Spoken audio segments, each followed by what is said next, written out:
Selamat bertemu lagi bersama saya, Afrida Yamano.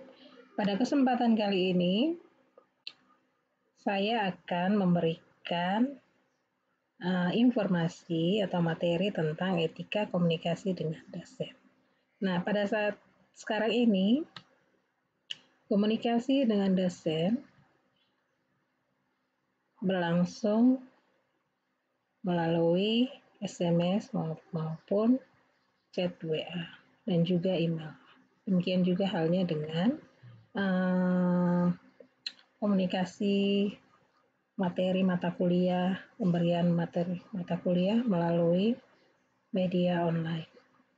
Nah, ini menjadi sangat penting komunikasi dengan dosen untuk membantu mahasiswa mencapai tujuan-tujuannya, yaitu misalnya berkomunikasi dengan dosen pembimbing ya, untuk mendapatkan waktu bimbingan, kemudian menginformasikan bahwa mahasiswa telah melakukan perbaikan sesuai arahan dosen pembimbing ya, dan sebagainya, sehingga dari komunikasi yang baik itu tujuan akan tercapai, yaitu misalnya proposal bisa di-ACC untuk ujian ya. Kemudian setelah ujian ada revisi proposal, sudah direvisi, kemudian dilanjutkan dengan tahap mendapatkan surat penelitian untuk pengambilan data ya. Kemudian komunikasi lagi hingga mencapai pada tahap ujian skripsi ya, merevisi perbaikan dan selesai skripsinya ya. Oke, permasalahan yang dihadapi biasanya adalah mahasiswa biasanya bingung cara berkomunikasi dengan dosen dan juga cara SMS atau WhatsApp dosen. Ya, salah satu permasalahan contohnya seperti ini yang sering saya temukan ya, dan juga saya rasakan hal yang menyebalkan, yaitu SMS atau WA dari mahasiswa yang terputus-putus. Contohnya seperti ini, mahasiswa SMS, "Selamat siang Ibu."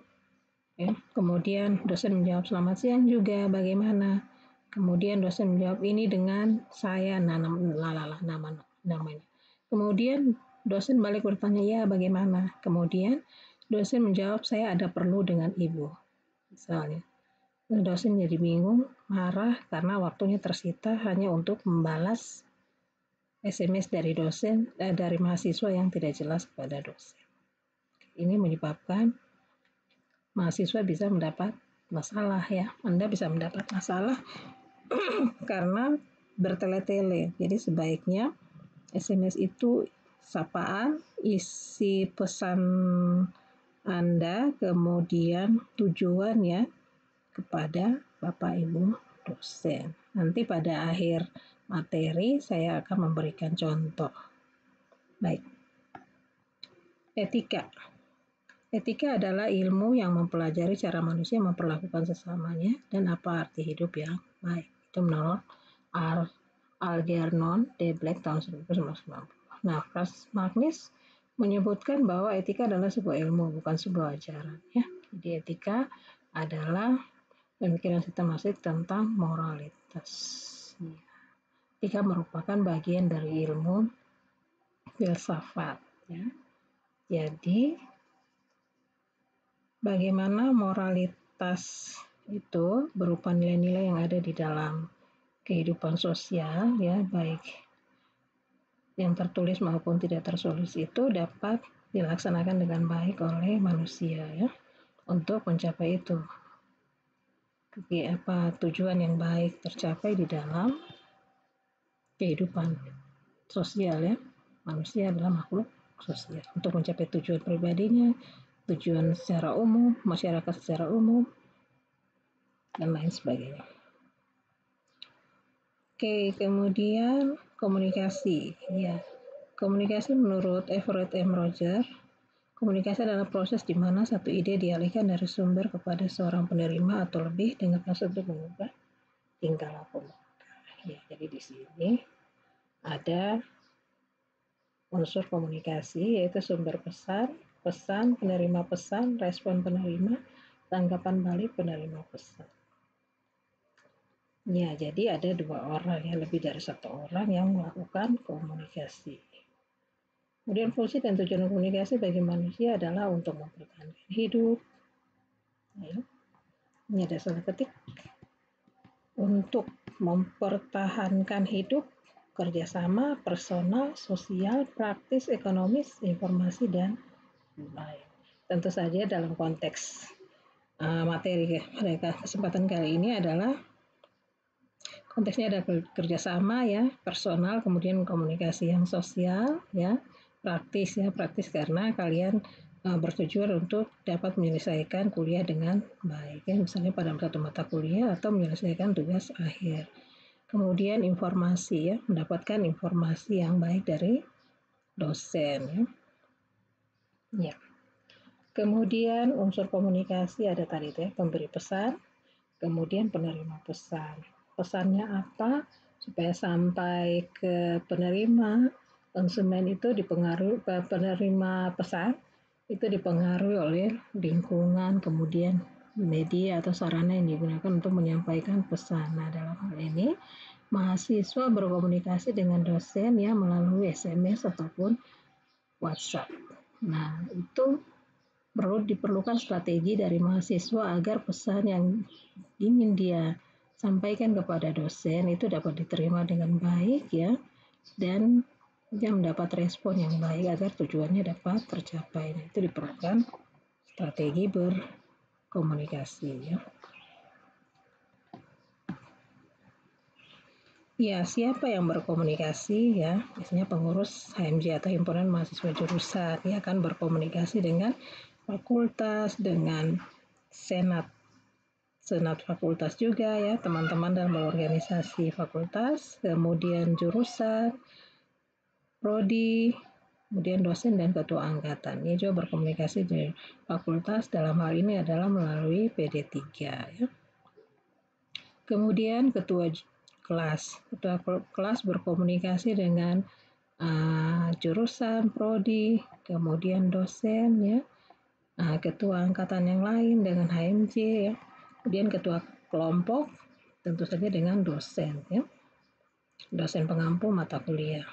Mahasiswa secara individu ya, berkomunikasi dengan dosen ya, bisa dengan jurusan, prodi bila ada masalah yang berkaitan dengan akademik ya, kemudian juga dengan ketua angkatan untuk mendapatkan informasi. Kemudian mahasiswa tugas akhir berkomunikasi dengan dosen pembimbing ya. Juga nanti setelah ujian dengan dosen penguji. Nah, kemudian tujuan komunikasi adalah untuk mendapatkan informasi yang jelas dan kesepakatan bersama, memberitahukan tentang pergantian dosen pengampu mata kuliah, misalnya dari ketua kelas.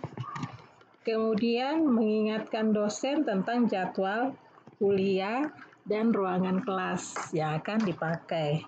Kemudian melaporkan alasan pribadi sehingga tidak bisa mengikuti kuliah.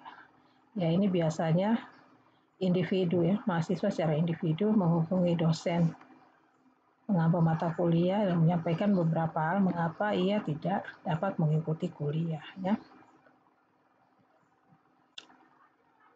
Kemudian meminta waktu bimbingan kepada dosen pembimbing, terutama dilakukan oleh mahasiswa tugas akhir. Ya, mahasiswa wajib mengenal karakter dosen ya. Ada banyak karakter ya.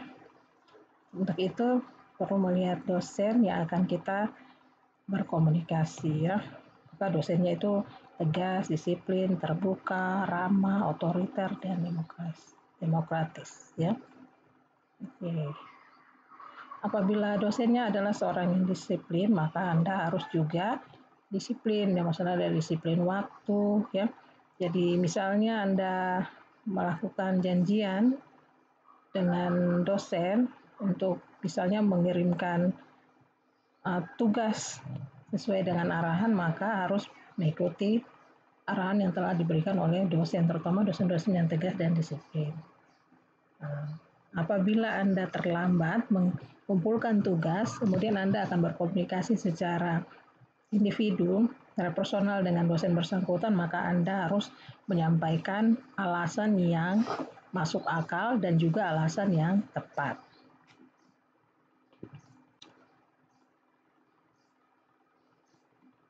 Ya, penting untuk diingat dalam komunikasi melalui SMS atau WhatsApp itu pertama ada unsur salam.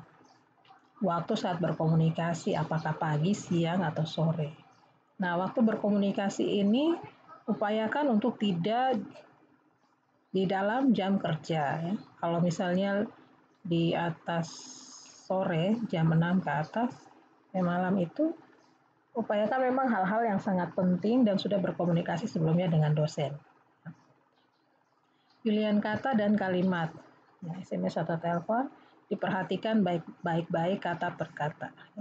Kemudian menempatkan diri sebagai mahasiswa yang memerlukan bimbingan dan arahan. Ya. Kemudian tidak boleh ada unsur paksaan dan juga ancaman, ya. Sebab Anda memerlukan bantuan dari dosennya sehingga harus ada sopan santun. Kemudian menyampaikan permohonan maaf. Misalnya permohonan maaf karena sudah mengganggu ya. Kemudian permohonan maaf bila terlambat mengumpulkan tugas tadi ya. Jadi tidak tepat waktu, jadi dapat dikatakan tidak disiplin. Nah ini contoh SMS atau WhatsApp kepada dosen. Ini contohnya misalnya ketua kelas. Ya ada penyampaian selamat pagi, siang ya, pada Bapak atau Ibu dosen. Saya terus memperkenalkan diri, ya, kemudian isi pesan ya, misalnya ingin menginformasikan bahwa kami ada mata kuliah ini jam ke berapa di ruang kelas apa bersama dengan Bapak. Mohon petunjuk selanjutnya dari Bapak atau Ibu, kemudian ucapan terima kasih. Ya, kemudian mahasiswa bimbingan proposal. Ya, bisa menyampaikan salam dulu pada Bapak Ibu, kemudian perkenalkan nama, kemudian sampaikan bahwa saya adalah mahasiswa bimbingan ya, ingin minta waktu untuk berkomunikasi. Kemudian lanjutnya dikata mohon petunjuk, kemudian menyampaikan ucapan terima kasih. Demikian juga saat mengirimkan proposal atau skripsi yang telah direvisi ya. Ada Bapak Ibu dosen yang menyarankan atau meminta untuk dikirim via email, ada yang juga via WA ya. Nah, kemudian kalau di email bisa disampaikan yang terhormat Bapak Ibu ya, saya kirimkan file proposal skripsi perbaikan sesuai arahan dari Bapak atau Ibu ya. Mohon bimbingan Bapak Ibu. Terima kasih, kemudian salam. Ya, di soft file itu juga dituliskan nama ya, supaya Bapak Ibu dosen tidak bingung. Karena banyak file yang dikirimkan dari mahasiswa, jadi bukan Anda saja yang mengirimkan file kepada Bapak Ibu dosen pembimbing. Iya, ini ada 3 referensi yang saya gunakan ya. Frans Magnisesena, kemudian bukunya Mungin Edi Wibowo 2015, kemudian Yosa Iriantara tahun 2018. Ya, demikian materi yang bisa saya sampaikan. Semoga bermanfaat buat semua. Jangan lupa dukung saya dengan like, share, dan subscribe video saya ini. Terima kasih. Sampai jumpa di video berikutnya.